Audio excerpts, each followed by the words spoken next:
Hola, buenas tardes. Muchas gracias a todos y todas por vuestra presencia aquí y gracias a todos aquellos que han venido invitados de sectores profesionales, de sindicatos, de juventudes, porque eso nos permita que sea más vivo y más interesante esta deliberación.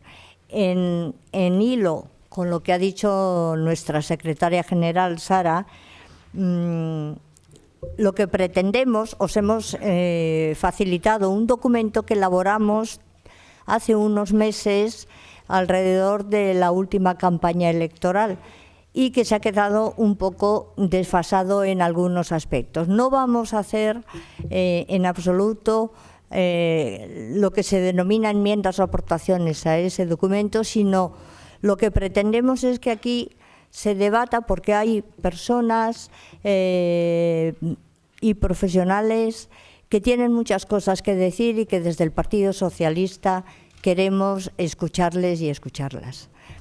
Queremos hablar de futuro, es decir, del futuro que está aquí y ahora, de la globalización, del futuro de la innovación tecnológica que ha irrumpido en los procesos productivos y que ha irrumpido también en la vida cotidiana de todos y de cada uno de nosotros, de ese temor y ese riesgo que hay de que ahonde en la desigualdad social, en la desigualdad económica, de ese temor que existe en la sociedad, de la falta de empleo, no de ahora, sino la falta de empleo futuro. Ahora podemos tener un alto índice de paro, podemos tener precariedad laboral, pero en el horizonte, ahí a unos años, también está ese riesgo de que no haya empleo para todos y de que se ahonde en las desigualdades sociales y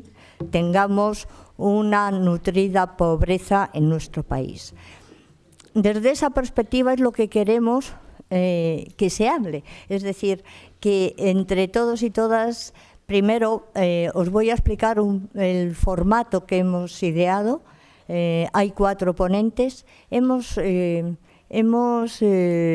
previsto lo que significa la transición económica y el modelo productivo, subdividiéndolo en 4 apartados. Uno es el modelo productivo como tal, el modelo fiscal, el modelo productivo que va a exponer la ponente Mónica Meyer, que es doctora en Ciencias Empresariales y Económicas, que está en representación de economistas frente a la crisis. A mi derecha también está Manuel de la Rocha, de la Fundación Alternativas, y que ha sido secretario de Economía de la Comisión Ejecutiva Federal del PSOE. A mi izquierda está José Luis Zimmermann, de la Asociación de Economía Digital. Y finalizando está Fermín Llévenes, que es el presidente de la Asociación Progresista de Inspectores de Trabajo. Los ponentes van a exponer durante aproximadamente unos 10 minutos y luego sí que querríamos, una vez finalizada su exposición, el que tenemos lo que hemos denominado fila cero. La fila cero es lo que antes he comentado y ha hecho mención también la secretaria general. Están los sindicatos, comisiones y UGT, está Salma, está también UPTA con Sebastián Reina, está, y le queremos agradecer de verdad Francisco Ruiz Antón, que es representante de Google aquí en España y en Portugal, y que, hablando de economía digital, de lo que es todas las innovaciones tecnológicas, creo que es de un valor importante el conocer y el poder captar todo aquello que nos pueda decir desde la experiencia de su empresa. Están diputadas y diputados y también el presidente de la Federación de Municipios de Madrid, con el que estamos, aparte de ser compañero del partido, pensamos que a través de la Federación de Municipios, porque el Partido Socialista es un partido municipalista, nosotros pensamos que desde el municipio, desde la cercanía con los ciudadanos y ciudadanas, es donde mejor se conocen las necesidades y también desde donde se pueden afrontar con una mayor eficacia. Bueno, una vez finalizado la explicación del formato, después de que hayan intervenido también en la fila cero, los que lo deseen y consideren que tienen que aportar algo, daré también la palabra al resto de invitados que estáis aquí y que sois una parte importante, militantes, y otra que son de sectores también que se han acercado que han sido invitados. Por lo tanto, ya paso a dar, porque los datos fundamentales los ha explicado y los ha relacionado la Secretaría General sobre Madrid. Para no reiterarlo, sí hay que decir que los datos de la EPA de esta mañana, hay 2 menos y un más. Los 2 menos es que hay menos creación de empleo, hay más temporalidad en vez de contratos indefinidos, y hay menos crecimiento perdón, no menos crecimiento, sino menos paro. Ha crecido menos en comparación con el año pasado el crecimiento, y ha habido, por lo tanto, más paro. Una vez dicho esto, si os parece, empezamos por el modelo productivo, continuamos con el modelo fiscal y después con la economía digital y con las relaciones laborales y el empleo. Mónica, por favor. Muchas gracias, Pilar. ¿Funciona? ¿Esto funciona? ¿Sí? ¿Más cerca? Bueno, buenas tardes a todos. Gracias por la oportunidad de participar en este foro. Voy a intentar ser bastante sintética para dar pie a un debate. Voy a centrarme en 2 cuestiones. En primer lugar, en qué situación estamos, ¿no?, en relación al modelo, y en segundo lugar, qué debería hacer el Gobierno, en este caso el Gobierno regional, ¿no? Es verdad que los vientos de cola han favorecido a España y también, por supuesto, a la Comunidad de Madrid. Me refiero, pues, el turismo, ya lo comentaba también nuestra secretaria general, pues se ha visto favorecido, pero los datos de crecimiento están ahí. En Madrid, el último año, pues la economía ha crecido un 3,6% en Madrid, el PIB. Es decir, ha crecido por encima de la media nacional, que ha estado en un 3,2%, y por encima también de la media europea, que tiene un crecimiento mucho más frágil, ¿no? La Comunidad de Madrid, además, es la de mayor PIB per cápita, ¿no? En 2015 tenemos un PIB per cápita de 31.700 euros por persona, mayor, de nuevo, a la media nacional, que está en un 23.000 euros, y mayor también a la media europea, que está en un 28.900 euros. Claro, ¿pero qué está pasando? Está pasando que las desigualdades, pues, están creciendo. Hemos visto, pues, la cifra de paro, que es verdad que la cifra de paro en Madrid también, pues ha mejorado, 14,6% de paro. Pero ¿qué pasa con el paro en Vallecas? ¿O qué pasa con el paro en los municipios del sur, ¿no? Pues Vallecas está en un 8%, Vallecas está, perdón, en un 22%, mientras que Chamartín está en un 8% de paro. Vemos que las desigualdades están creciendo en nuestra comunidad. Más de 1 millón de personas están en pobreza, en riesgo de pobreza, 1 millón de personas en esta comunidad, ¿no? Un 26%. La brecha entre ricos y pobres es de las más grandes de Europa.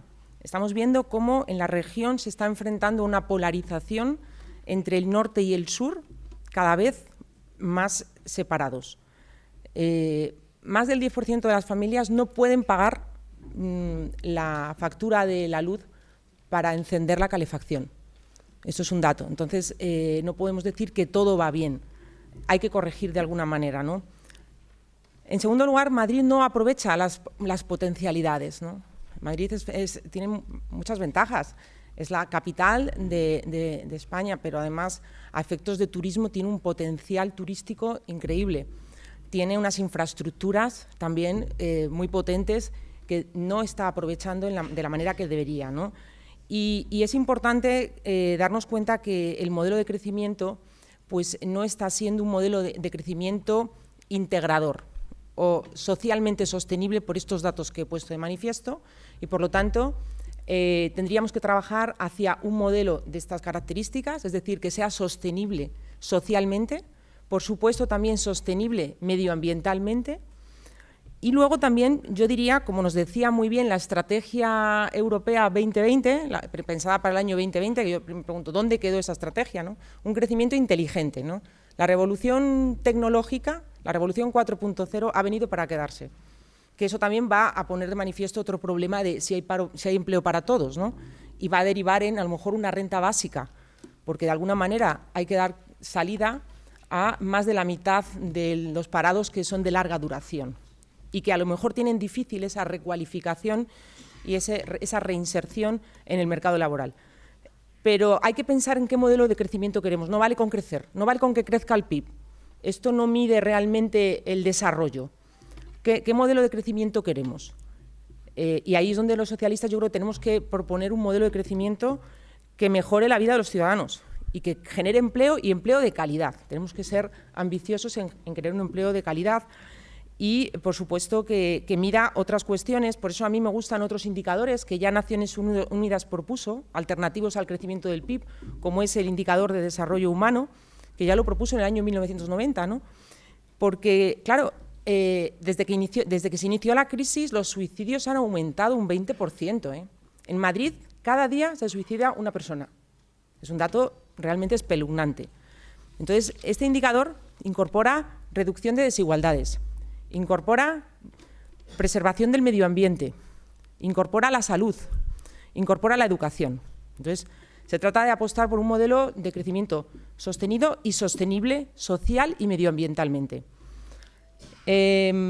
España y Madrid no puede ser el bar de Europa, no puede ser el lugar de retiro de los europeos. No podemos basarnos solamente en una economía de servicios mal remunerados, ¿no? Porque luego hay otros servicios que sí, que son servicios de alto valor añadido, que esos servicios sí proporcionan un empleo bien remunerado y que sí que en esos otros servicios pues debemos de intentar diversificarnos. Hay que diversificar la estructura productiva. Yo creo que los fenómenos de la globalización pues nos fuerzan a pensar en esto, a pensar en este tipo de planteamientos de ver qué sectores de alto valor añadido podemos ofrecer y desde luego desde la Comunidad de Madrid se puede dar respuesta. Y también los fenómenos de la digitalización y la robotización. O sea, ya hay robots que limpian habitaciones, pero además es que discriminan realmente si tienen que tirar o no algunas de las cosas. O hay conductores que son robots. O sea, es que está cambiando el paradigma radicalmente. Y entonces no podemos pensar que esto se puede frenar, sino que tenemos que anticiparnos. Y, por supuesto, un tema que voy a incidir ahora en qué podemos hacer es formar a la gente en esto. Digo, el modelo está cambiando. En Madrid ya está cambiando el modelo, ¿eh? O sea, el modelo está cambiando, pero no por las políticas activas ni industriales, que se dice que se piensa en Madrid que la mejor política industrial es la que no existe, o políticas activas de empleo, que tampoco, sino porque las empresas al final son dinámicas, sobre todo las pequeñas empresas, las microempresas, y se buscan la vida. Al final hay un dinamismo que van encaminándose hacia estos sectores, pero se está produciendo el cambio de modelo. La industria tradicional es verdad que pierde peso, ¿no? Ha perdido algo de peso, está ahora mismo, antes de la crisis había ocupado un 10%, 10,5%, ahora está en un 8%. La construcción, por supuesto, del 10% de ocupados hemos pasado a un 4,7%. Y los servicios es lo que realmente pues, ha aumentado en la Comunidad de Madrid exponencialmente. Hemos pasado de una ocupación de un 78% a tener el 87% de los ocupados en el sector de la construcción, ¿no? Perdón, de los servicios. Estos servicios también incluyen a los servicios pues de alto valor añadido, los que están dentro de la economía 4.0. Por eso digo que el cambio se está produciendo. La industria que tenemos, todos la conocemos, aeroespacial, en la zona de Getafe, tenemos farmacéutica importante en el corredor de Lenares, tenemos también componentes de automoción, componentes eléctricos, vía verde, y el sector TIC. El sector TIC yo creo que es un sector que está creciendo enormemente y es un sector que es precisamente el sector que podríamos potenciar y que tiene además un potencial de creación de empleo importantísimo. El comercio, efectivamente, representa comercio, hostelería y transporte, que es como el INE pues lo recoge en la encuesta de población activa, que son los servicios habituales que conocemos, ¿no? El 27% de los ocupados de Madrid están allí. Administración pública, defensa, seguridad social, educación y sanidad es un 21%, pero luego estos servicios, como yo decía, de alto valor añadido, ¿no?, de empleo cualificado, que tienen salarios más altos, que son servicios a las empresas, servicios de investigación y desarrollo, servicios de ingeniería, de diseño, de marketing, de distribución, bueno, pues representan ya un 14,3%, ¿no? También la industria cultural es importante. Las actividades artísticas, que también son actividades pues, que tienen ese potencial de generar valor, un 9,9%. Y luego la información y comunicaciones, todo lo que tiene que ver con telecomunicaciones, un 7,7%. Financieras ha caído, actividad financiera, lógicamente el proceso de reestructuración del sector financiero ha incidido, además de la digitalización. Habrá que estar alerta para que no se produzca exclusión financiera en zonas rurales. Esto representa un 4,9%. Bueno, ¿y qué debería hacer el Gobierno, ¿no? Para ir un poco ya concluyendo ya a los temas de... Bueno, pues yo creo que efectivamente, ya hemos dicho, desde luego en Economistas frente a la crisis, lo hemos repetido hasta la saciedad, que la austeridad no es déficit cero, es eficiencia en la inversión y en el gasto público. La comunidad tiene muchos recursos y, de hecho, podría tener hasta más, ¿no? Sin meterme en el tema fiscal, realmente los regalos fiscales que hace en materia de impuesto de patrimonio, impuesto de sucesiones y donaciones a grandes fortunas, no a clases medias, a grandes fortunas, podrían suponer hasta 1.000 millones de euros, a grosso modo, que se podrían utilizar. Pero, desde luego, yo creo que hay tres cosas que se deberían de hacer para, bueno, pues intentar, porque yo sí que pienso que las políticas activas en materia industrial y en materia de políticas de empleo hay que hacerlas, ¿no? Frente al modelo liberal o neoliberal, ¿no?, que evidentemente es el mismo, el de Cifuentes, que el de Aguirre y el de Ignacio González, ¿no?, que son, en primer lugar, por supuesto, una inversión en I+D+I. O sea, también la Estrategia Europea 2020 nos decía que teníamos que llegar a un 3% del PIB en esta inversión. Es verdad que con el mix pública-privada.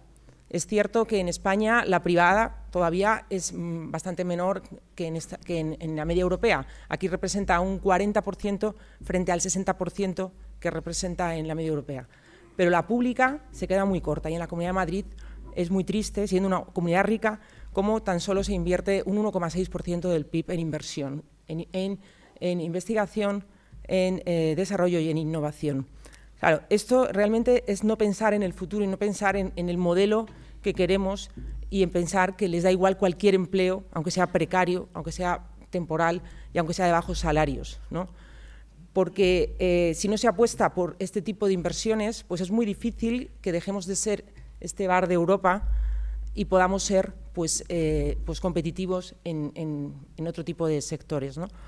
Sectores de media y alta intensidad tecnológica, como es el de las energías renovables, ¿no?, que además teníamos liderazgo y que se ha perdido, liderazgo tecnológico, y que además nos permitiría aminorar los efectos del cambio climático.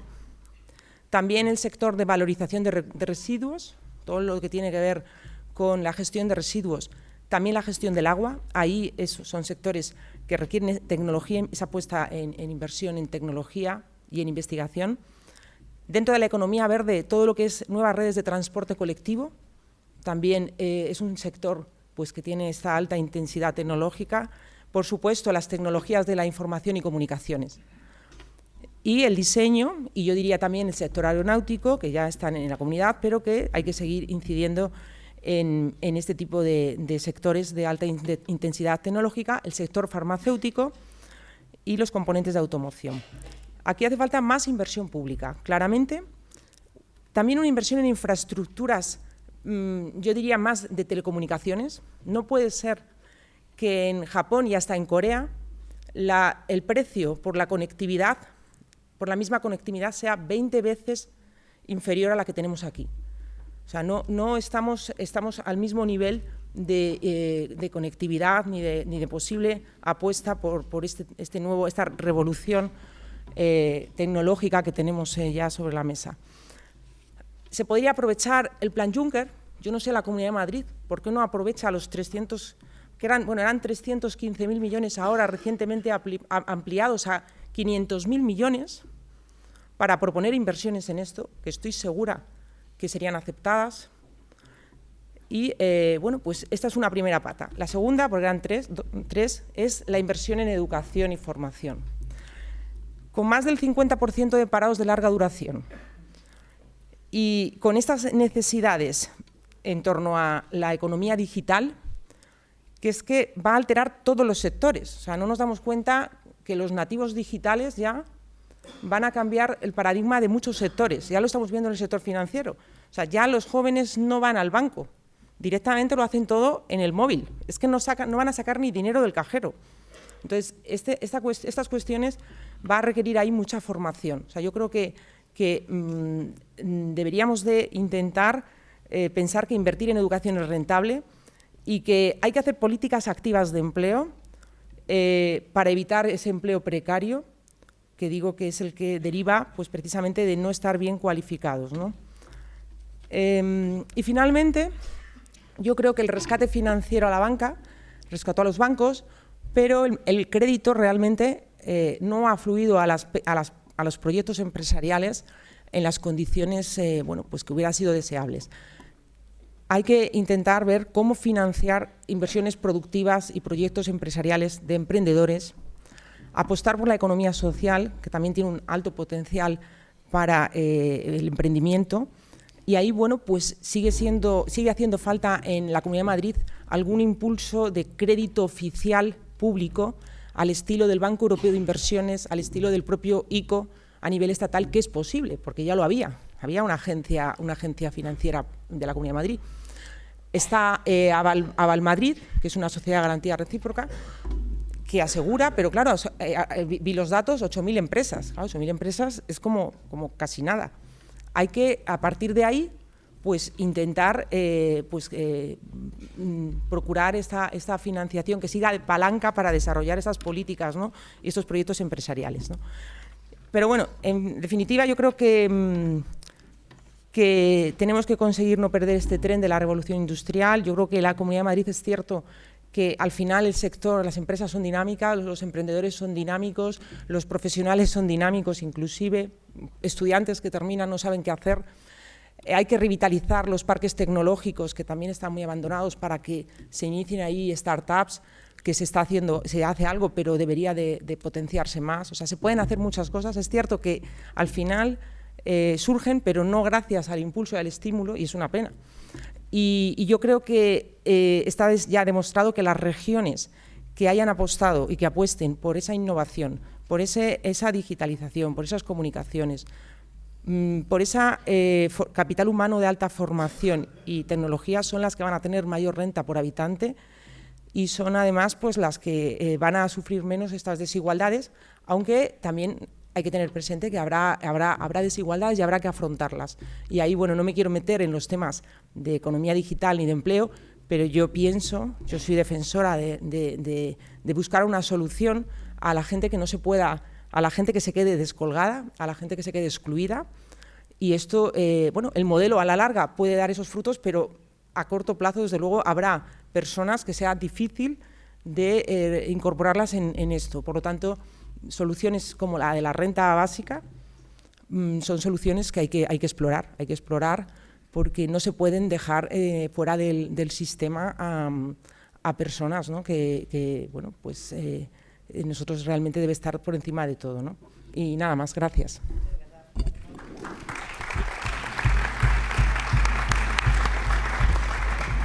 A continuación tiene la palabra Manuel de la Rocha sobre el modelo fiscal.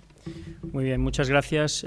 Gracias, Pilar, gracias por la invitación. Es un placer estar aquí en la que considero mi casa, el Partido Socialista de Madrid, ¿no? Mi partido, y es un placer, la verdad, volver a contribuir al partido.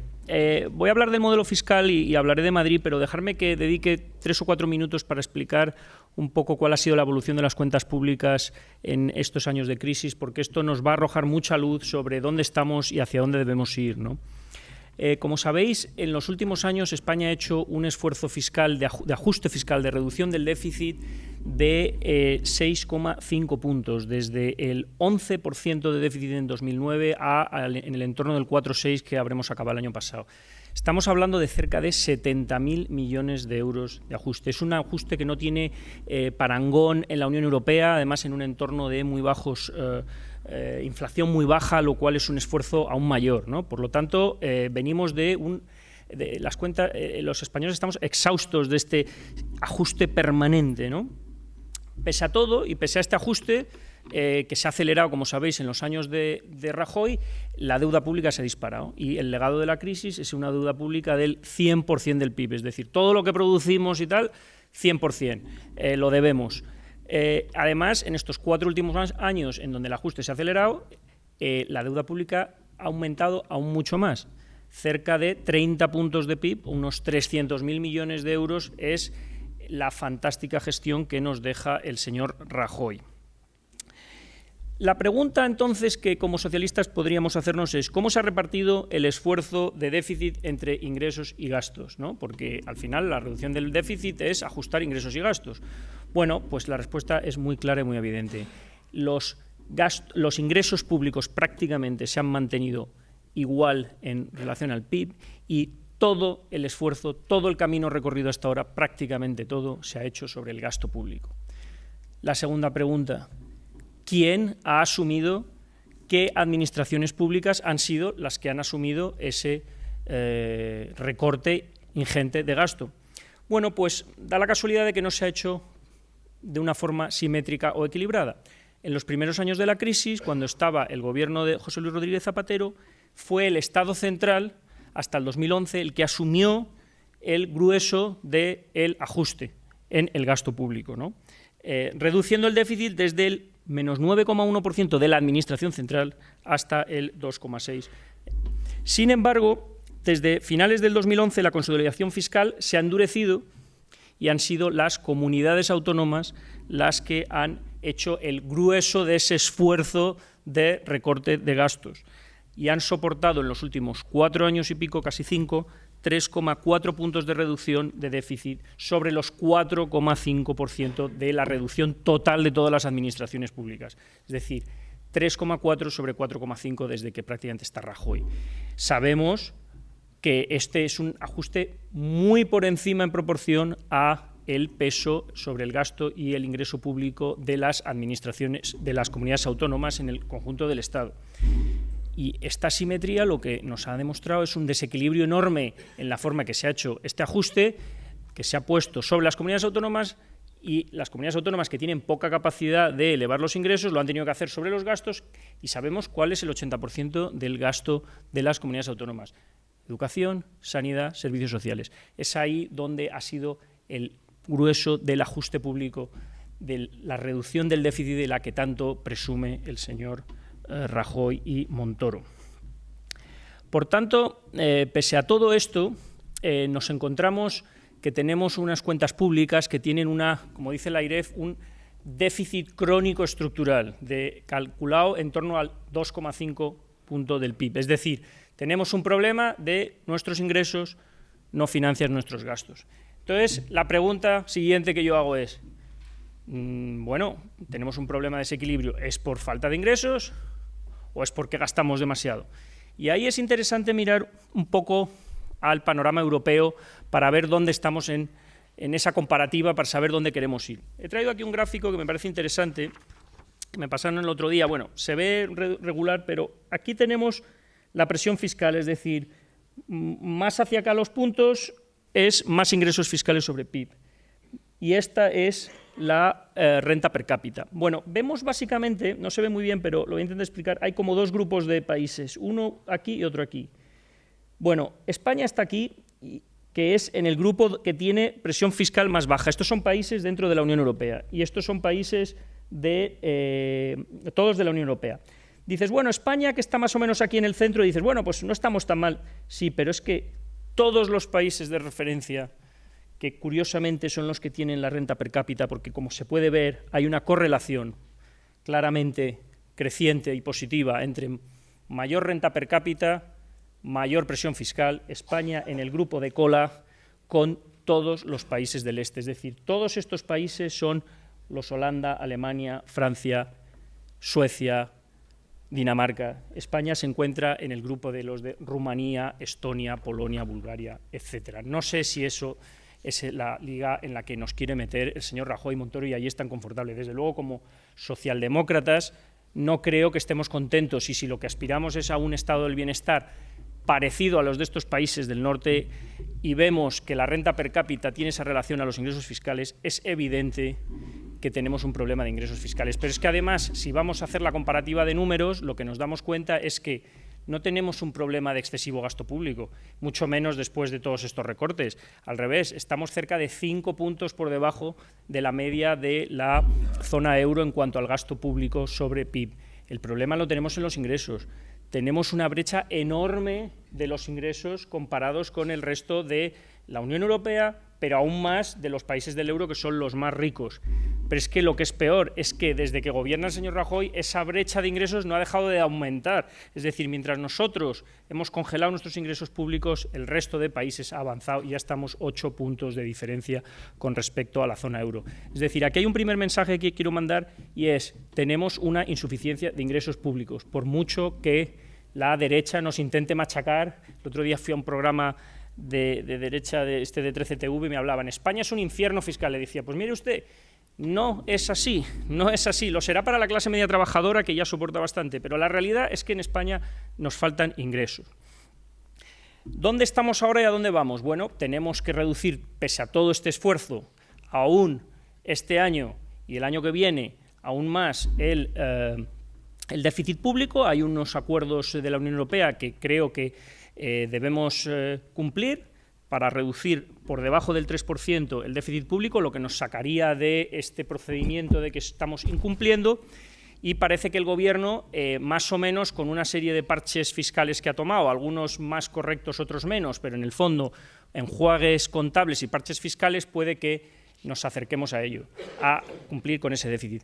Pero el problema que tenemos es que tenemos un nivel de ingresos y gastos muy por debajo del de los países de la Unión Europea, como he dicho. Por tanto, no podemos estar satisfechos y decir, como dice el señor Rajoy, ya hemos cumplido lo del déficit. Bueno, ¿y qué pasa con los gastos en educación, en sanidad, en dependencia, el problema de pensiones que tenemos? Por tanto, tenemos que seguir haciendo un enorme esfuerzo para elevar los ingresos.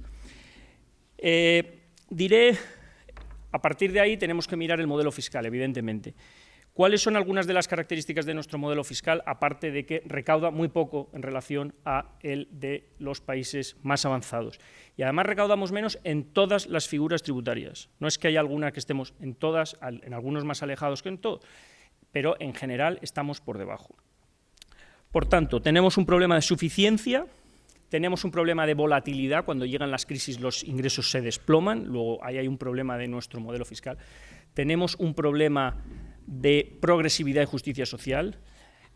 Según dicen algunos especialistas, y aquí veo algunos que de esto saben bastante más que yo, cerca del 80% de los ingresos del Estado recaen sobre las clases medias trabajadoras, ya sea sobre el IRPF, ya sea sobre las cotizaciones sociales, ya sea sobre lo que pagamos de impuestos indirectos. Por tanto, la carga fiscal, que además de recaudar poco, no está bien repartida.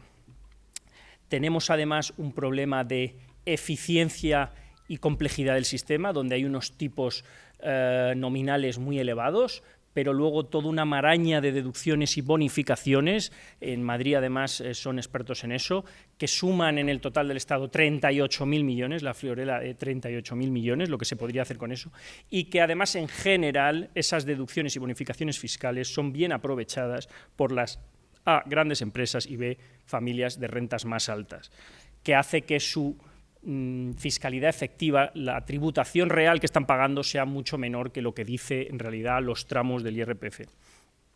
Tenemos problemas de una enorme litigiosidad en el sistema, donde las grandes empresas que tienen capacidad para recurrir cuando hay a determinados tributos o cuando la agencia tributaria considera que han pagado menos, litigan permanentemente y bloquean la posibilidad de recuperar ese dinero. Estamos hablando del entorno de 15.000 millones de euros que están ahora mismo en los tribunales por grandes empresas, bufetes de abogados. Y luego, evidentemente, tenemos un enorme problema de fraude masivo, unido a corrupción, connivencia, y ahí hay un problema cultural también, donde como ciudadanos todos tenemos que sentirnos compelidos para acabar con el fraude, desde el pequeño fraude hasta el gran fraude, pero evidentemente más importante el gran fraude, que se calcula en el entorno del 18%, entre el 20 y el 25% del PIB, perdón. Por tanto, este es un poco el panorama. Medidas para el modelo fiscal y a dónde creo que debemos ir con este, y voy terminando para agilizar. Bueno, yo creo que evidentemente no debemos elevar los impuestos a las clases medias, a los trabajadores, a las familias que ya pagan bastante. Creo que en el programa electoral, a nivel general, lo trabajamos bastante. En primer lugar, hay que hacer una revisión íntegra del impuesto de sociedades. Lo que se ha hecho hasta ahora son parches, enjuagues contables, que no está garantizado, aunque van a elevar la recaudación realmente del impuesto de sociedades, sobre todo para las grandes empresas. Hay que garantizar que eso se mantiene en el tiempo, porque algunas de las medidas que ha adoptado Montoro da la sensación que es solo para cubrir el expediente en estos próximos años. Luego hay que hacer una revisión en profundidad del impuesto de sociedades, acercando a lo que se está haciendo en Europa, para garantizar que las grandes empresas paguen lo que les corresponde. En segundo lugar, tenemos que hacer una reforma de la tributación de la riqueza. Y aquí sabemos que en España la gran desigualdad, como sabéis, que España además es el país de la Unión Europea que desde que empezó la crisis la desigualdad ha crecido de una manera más desorbitada y somos ahora mismo el segundo país tras Rumanía con mayores niveles de desigualdad, según el índice Gini. Y la gran desigualdad no está tanto en renta como en la riqueza, el stock de riqueza, los patrimonios. Luego, algo habrá que hacer cuando tenemos ese problemón de desigualdad basado sobre todo en la riqueza y tenemos unos escasos impuestos a la riqueza, como es el impuesto de patrimonio, sucesiones y donaciones, que además están llenos de agujeros fiscales y en el caso de la Comunidad de Madrid directamente los han bonificado al 100% y no se paga nada, haciendo de Madrid un paraíso fiscal en ese sentido. Por tanto, hay que meterle mano a la tributación de la riqueza para que los que tienen grandes fortunas y grandes patrimonios paguen su justa medida. En tercer lugar, yo creo que hay que avanzar de una forma decidida, se han tomado algunas medidas en los últimos años, hay que reconocerlo, en los impuestos medioambientales. España tradicionalmente está muy atrás en el tema de la fiscalidad medioambiental y hay que afrontarlo de una manera clara. En España son mucho las comunidades autónomas las que se han lanzado en una carrera a introducir todo tipo de impuestos medioambientales. Creo que no es el camino, porque lo mejor sería hacerlo a nivel estatal, incluso a nivel europeo, pero para la Comunidad de Madrid, si el Estado no es capaz de imponer un impuesto al CO2, pues algún otro tipo de impuestos a los residuos, a la contaminación, no estaría mal, porque además tienen una parte importante de progresividad. Por supuesto, y reitero, el tema del impuesto de patrimonio, la cosa más importante y más rápida que habría que hacer en Madrid si se llegara al gobierno, en mi opinión, y se ha metido IVA en el programa electoral, sería acabar con estas deducciones fiscales del impuesto de patrimonio y del impuesto de sucesiones y donaciones, que permite que 14.000 madrileños, que son las grandes fortunas madrileñas, más los que atraemos de otras partes de España, dejen de pagar 600 millones de euros, que es un buen porcentaje de los presupuestos regionales en educación y salud.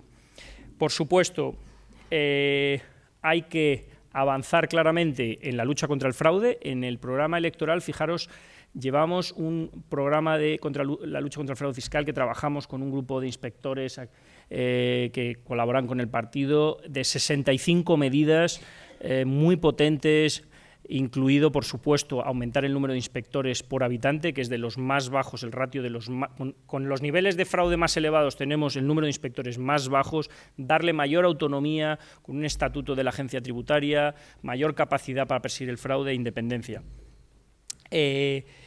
Y bueno, voy terminando. Creo que sería bueno, y dos pinceladas, tenemos a nivel regional y a nivel de Estado que reformar el sistema de financiación autonómica. El gobierno de Rajoy ha incumplido la ley. Finalmente, después de 2 años incumpliendo la ley, graciosamente ha decidido el señor Rajoy que ya toca reformarlo. Va a ser una tarea ardua y compleja.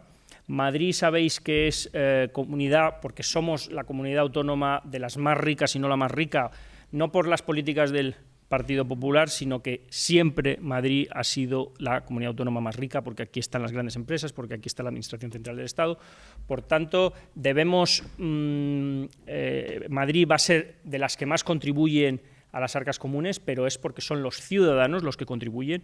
Pero sí que pienso que hay que reformar el sistema para hacerlo de financiación autonómica, para hacerlo más sencillo y que sea más comprensible, para acabar con la desigualdad de financiación por habitante, es decir, a lo que debemos aspirar como socialistas es que, independientemente de lo que se recaude en cada región, porque se recauda vía ciudadanos, el gasto que tienen las comunidades autónomas por habitante ajustado, que es teniendo en cuenta, no es habitante exactamente, sino teniendo en cuenta la edad, la dispersión y algunas otras características, se acerque lo máximo a la igualdad, que aumente la corresponsabilidad de las comunidades autónomas, incluyendo la de Madrid, para subir o bajar impuestos y también tanto de ingresos como de gastos. Y, por último, hay que avanzar a un mejor sistema de gobernabilidad fiscal del conjunto del Estado, incluido las comunidades autónomas. Si nosotros apostamos por un Estado más federal, esto significa que los ingresos y gastos del Estado tienen que tener un componente federal, es decir, que no sea una permanente lucha entre el Estado y las comunidades autónomas. Y aquí me refiero, por ejemplo, al reparto del déficit, que se hace de una forma arbitraria. Decide el señor Montoro cuánto se queda para él y cuánto ajusta a las comunidades autónomas. Tiene que ser una cosa más objetiva. Reforzar la agencia tributaria, la AIREF, la Agencia de Responsabilidad Fiscal, para que sea verdaderamente el que fiscalice que las cuentas públicas, lo que serían las previsiones de ingresos y gastos, son correctas y no lo que el señor Montoro se le ocurre en ese momento que le viene bien. Y una agencia tributaria, por último, en donde haya una cierta participación de las comunidades autónomas, siguiendo este carácter federal. En definitiva, y termino, tenemos un desafío enorme por delante como socialistas, y el tema de los ingresos y gastos es fundamental, es el sostenimiento del estado del bienestar. Simplemente con que os quedéis con las 3 ideas fundamentales. 1. España tiene un problema de ingresos públicos, estamos muy por debajo de la Unión Europea, esta brecha se ha incrementado, la recaudación, que ya es poca, además está muy desigual, es fundamentalmente los trabajadores los que pagan y por tanto, es necesario hacer una reforma fiscal en profundidad, que dé equidad, que dé progresividad, suficiencia a las arcas del Estado y que, en definitiva, avance en la justicia fiscal que necesitamos en este país y que no hemos tenido durante mucho tiempo, desde los 80, que se empezó a construir el sistema fiscal, el modelo fiscal español, con un gobierno socialista. Muchas gracias.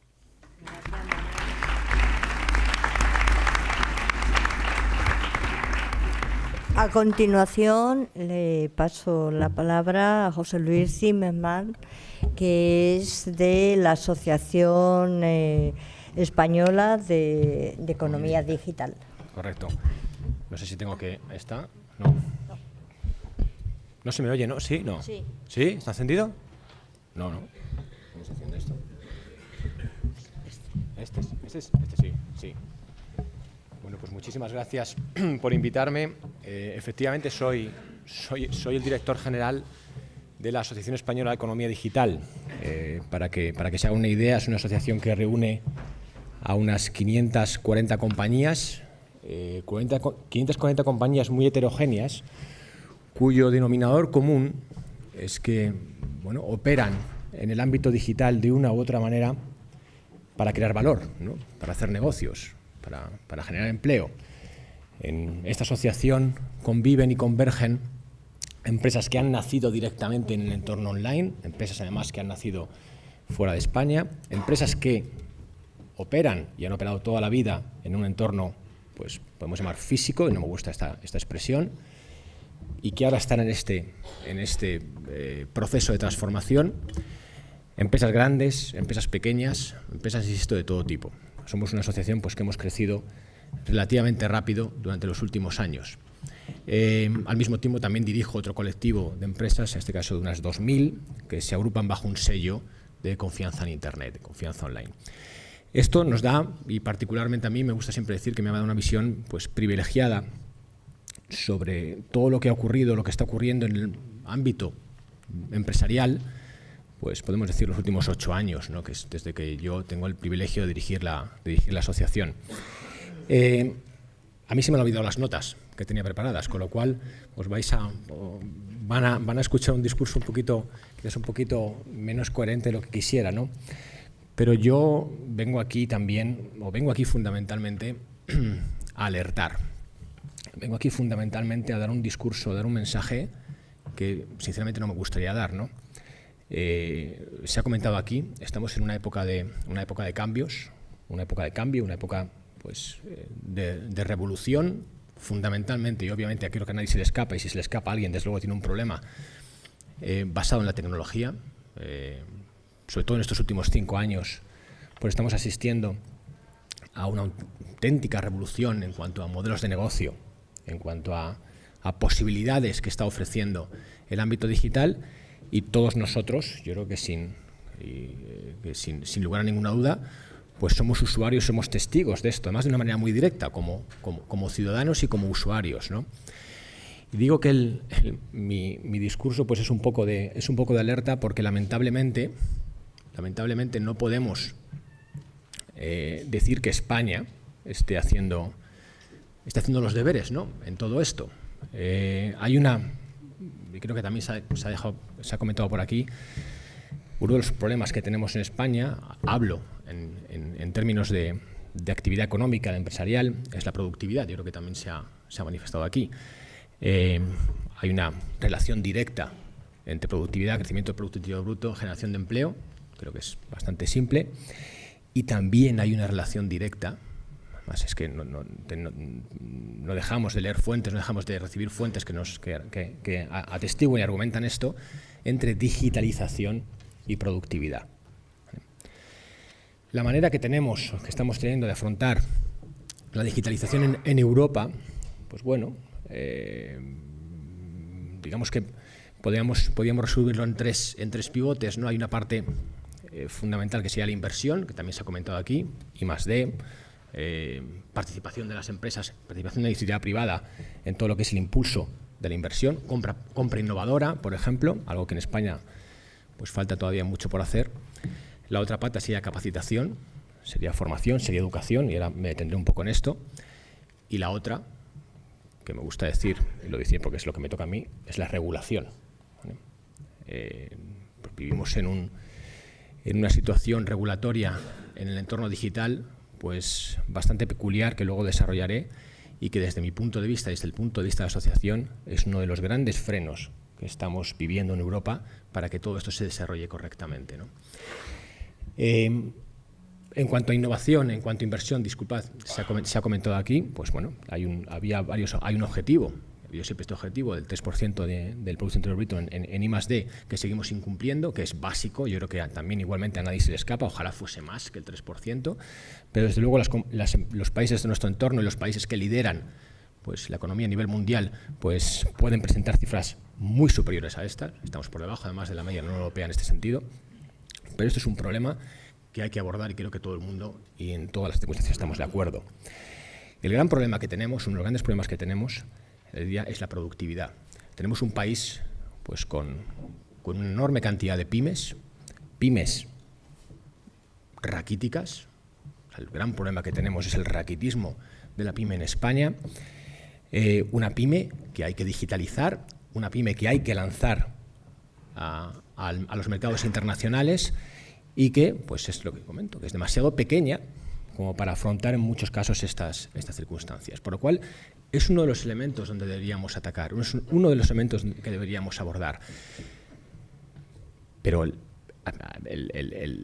punto fundamental, también se ha comentado aquí, no es el desarrollar, que también, más compañías de base tecnológica, no es el desarrollar más startups, más empresas que puedan competir en el entorno digital y que puedan por tanto generar empleo. No, lo que necesitamos es que estas startups y que estas pymes escalen, que crezcan.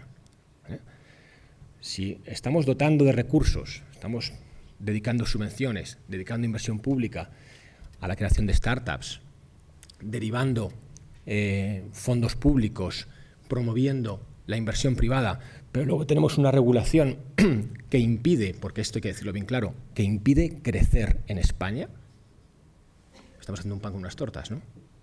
Es decir, a partir de 6 millones de euros en España de facturación te empiezan a caer bofetadas por todos los sitios. Es mejor que te quedes pequeño, no sea que vayan a crecer, vaya a enterarse alguien y vayamos a tener un problema. Esto hoy sucede. Uno de los grandes problemas que tenemos previo a la digitalización, previo a la posibilidad de usar todas estas bondades que nos ofrece la tecnología, es que en España impedimos crecer a las pymes. Y es un tema que habría que resolver. Al mismo tiempo hay que capacitarlas, hay que formarlas, hay que invertir en formación continua, y que esa formación continua tenga un sentido y que esté relacionado precisamente con el mercado en el que van a convivir, en el que van a competir estas pymes. Por supuesto, lo mismo hay que trasladar al entorno educativo.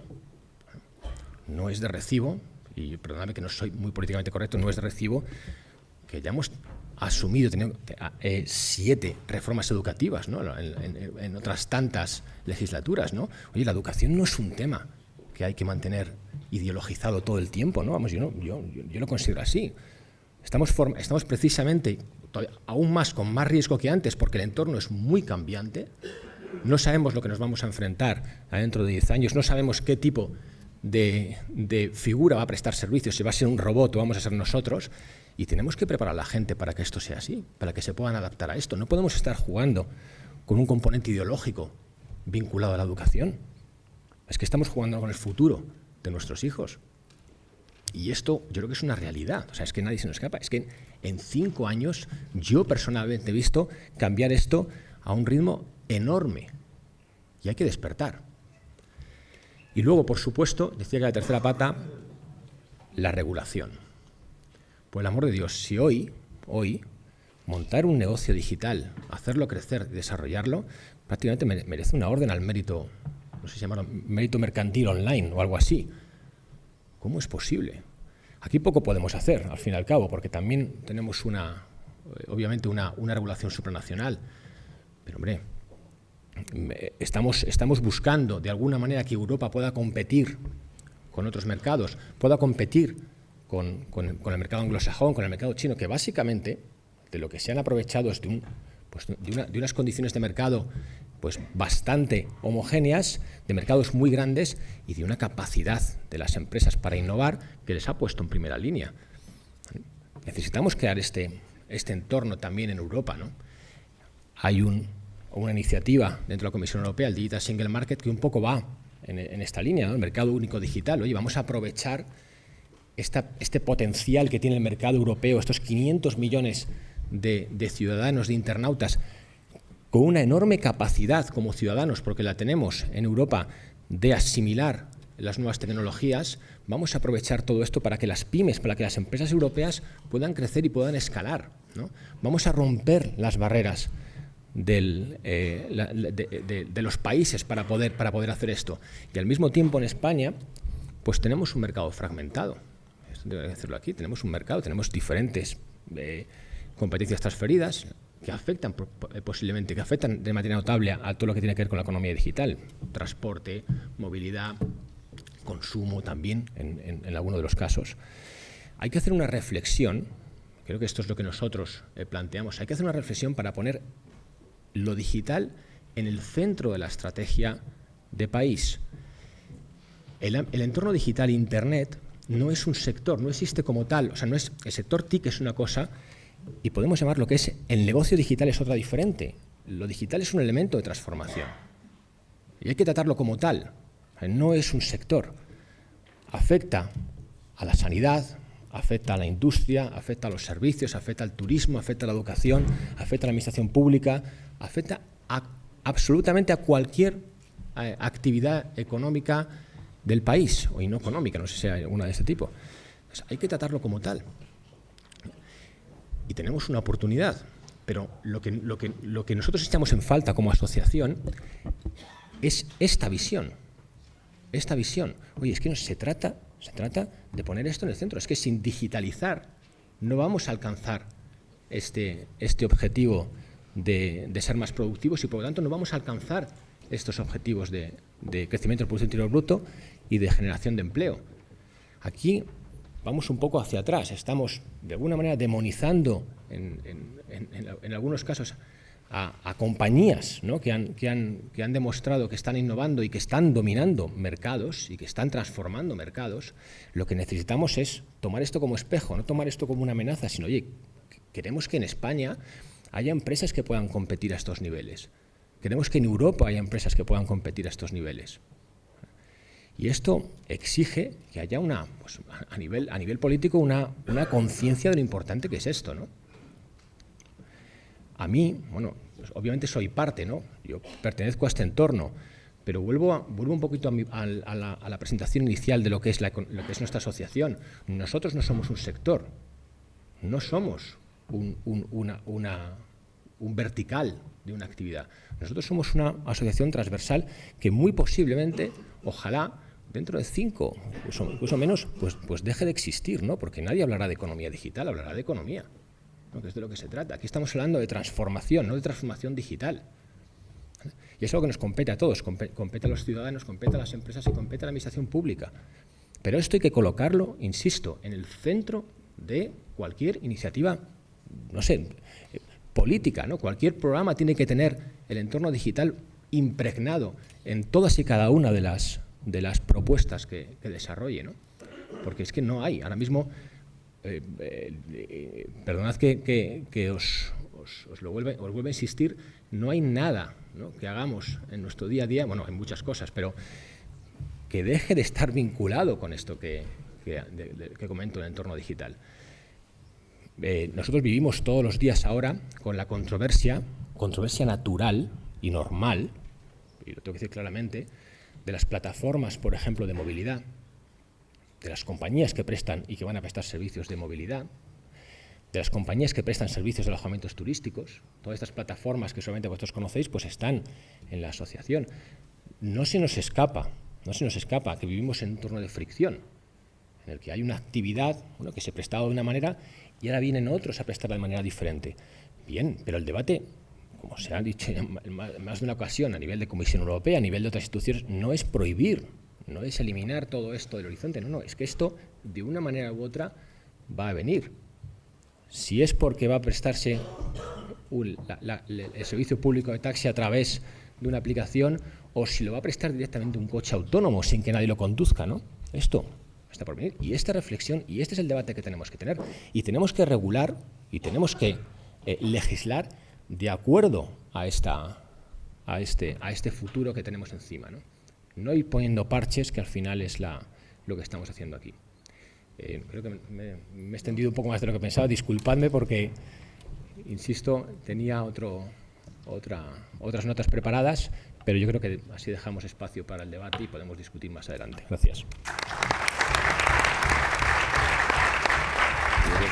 Voy a dejar, muchas gracias, José Luis, ha sido muy interesante, muy innovador. Paso la palabra a Fermín Lleones, de la Asociación Progresista de Inspectores de Trabajo. Este es el único que funciona.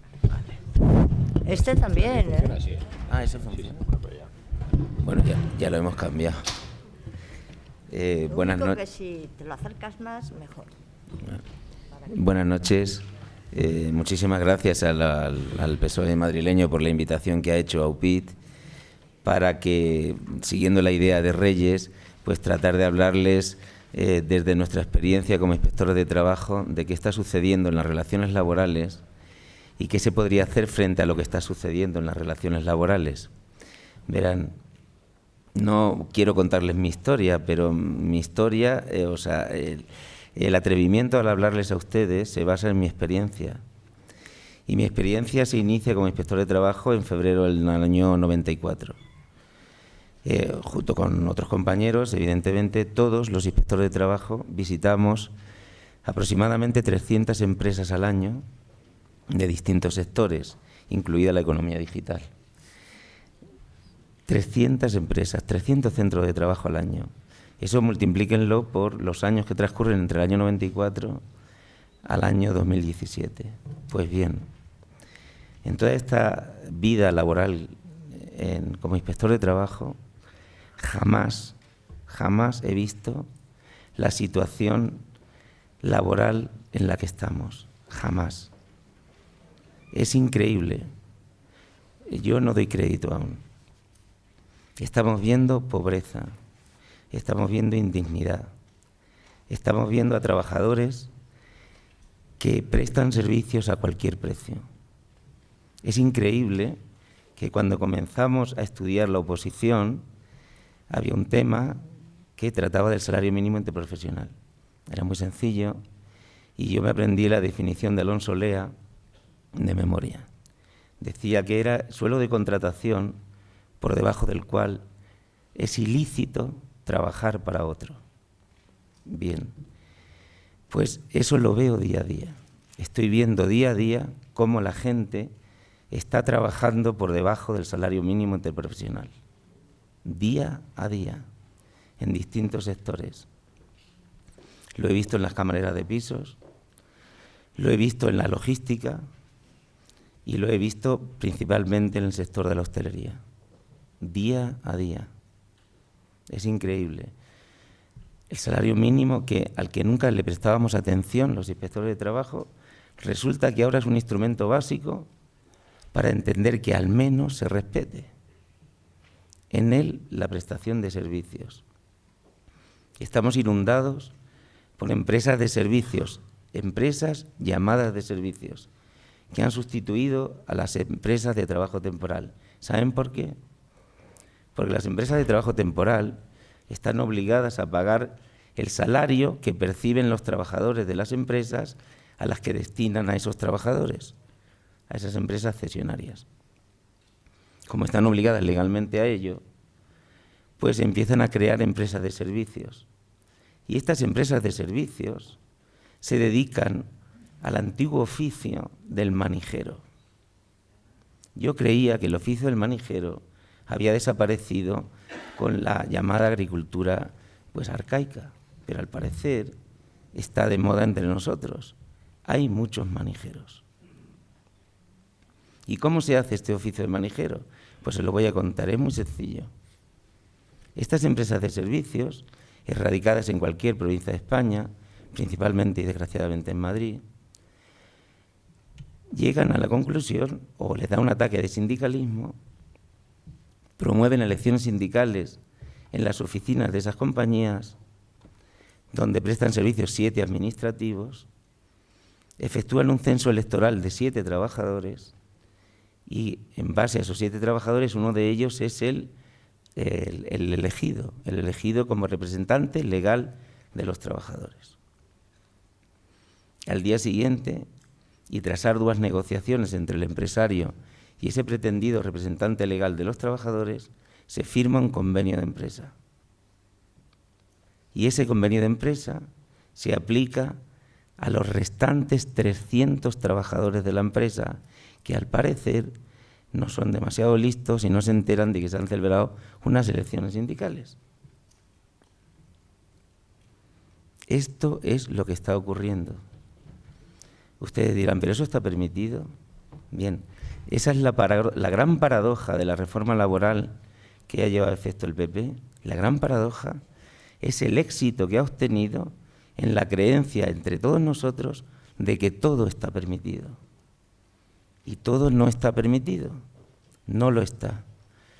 Debo decir aquí que ha habido compañeros míos, inspectores de trabajo, que han hecho un trabajo extraordinario y han descubierto estas artimañas de una forma o de otra.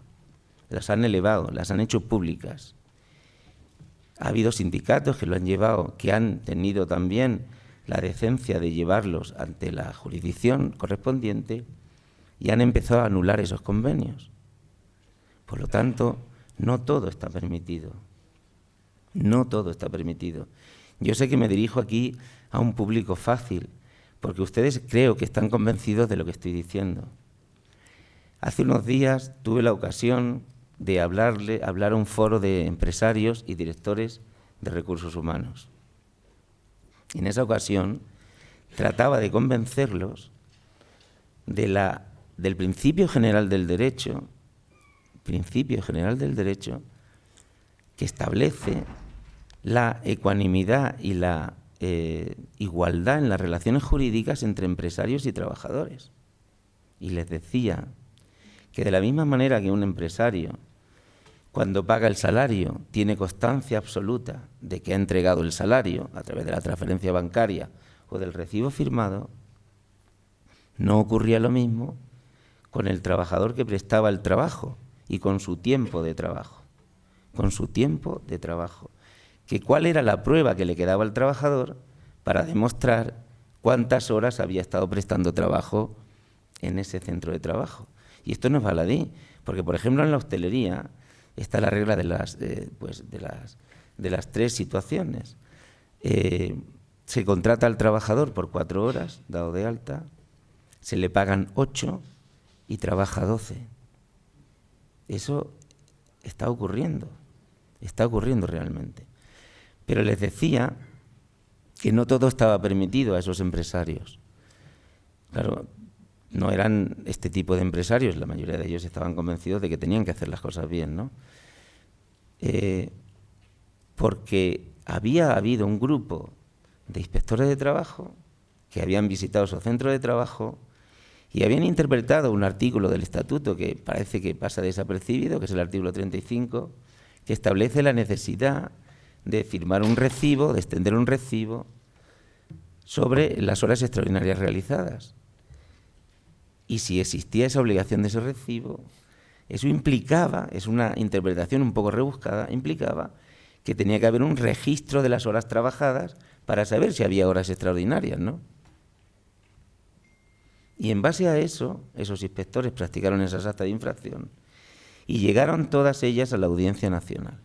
Y en la Audiencia Nacional, los distintos jueces han ido dando la razón a esa postura y han considerado como una obligación legal, que en los centros de trabajo exista el control de horas realizadas por los trabajadores, para que quede prueba de que el trabajador así ha prestado ese tiempo de trabajo. Por lo tanto, no todo está permitido. No debemos ser derrotistas con respecto a este tema. Pero realmente esto es lo que está pasando. Esto es lo que ocurre día a día. ¿Qué podíamos exigir de una manera o de otra a las autoridades desde nuestro punto de vista, desde el punto de vista de la Inspección de Trabajo o desde el punto de vista de la Unión Progresista de Inspectores de Trabajo, que nos decía Reyes que podíamos exponer en público, qué exigencias podíamos transmitir nosotros a la autoridad? Yo creo que de una manera o de otra se puede hacer algo. O sea, las comunidades autónomas no tienen poder legislativo, eso es evidente. Pero sí que se pueden hacer una serie de actuaciones que serían imprescindibles, y sobre todo en la Comunidad de Madrid, porque es la locomotora del resto de comunidades, lo quieran o no, es así. Por cierto, es que yo vengo de Sevilla y particularmente de 2 hermanas, no sé si... Bien, pero conozco la realidad de la Comunidad de Madrid porque soy el portavoz de un sindicato de ámbito nacional y tengo compañeros en la Comunidad de Madrid. ¿Qué se puede hacer por parte de las comunidades, de las autoridades de la Comunidad Autónoma de Madrid? ¿Qué podrían hacer y qué no están haciendo? Principalmente centrar las campañas que tenemos que llevar a efecto la Inspección de Trabajo en estas cuestiones, en tratar de acabar con la indignidad y en tratar de acabar con esta avaricia desmedida de la que les estoy hablando. También les pediría una mayor confianza en los funcionarios públicos, porque estamos demostrando, supongo que no todos, pero la mayoría de los funcionarios públicos, estamos demostrando que no todo está permitido. Porque tenemos el ejemplo de los jueces en la Audiencia Nacional con unas sentencias ejemplares, absolutamente ejemplares, el ejemplo de los inspectores de trabajo de los que les he hablado, el ejemplo de inspectores de Hacienda que hacen su trabajo debidamente y en condiciones, y el ejemplo hasta de la policía que está llevando a los corruptos ante los tribunales, ¿no? Por lo tanto, les pediría también una mayor confianza en los funcionarios públicos. Y en tercer lugar, es algo muy específico de la Inspección de Trabajo, es que volvieron a confiar especialmente en la Inspección de Trabajo para darles las funciones de la comprobación de la legalidad de los convenios colectivos. Es básico, fundamental. Ya nos han quitado, por así decirlo, la confianza a los poderes públicos en el control de legalidad de los expedientes de regulación de empleo. Y no sé si ustedes están al corriente de la historia de los expedientes de regulación de empleo, pero les puedo contar casos increíbles. Expedientes de regulación de empleo que se han llevado a efecto con acuerdos con representantes legales de los trabajadores, como los que les he hablado anteriormente, suspendiendo el contrato de trabajo durante el mes de agosto. Y el SEPE, el Servicio de Empleo, pues paga las prestaciones del mes de agosto, que curiosamente coincide con el mes de vacaciones.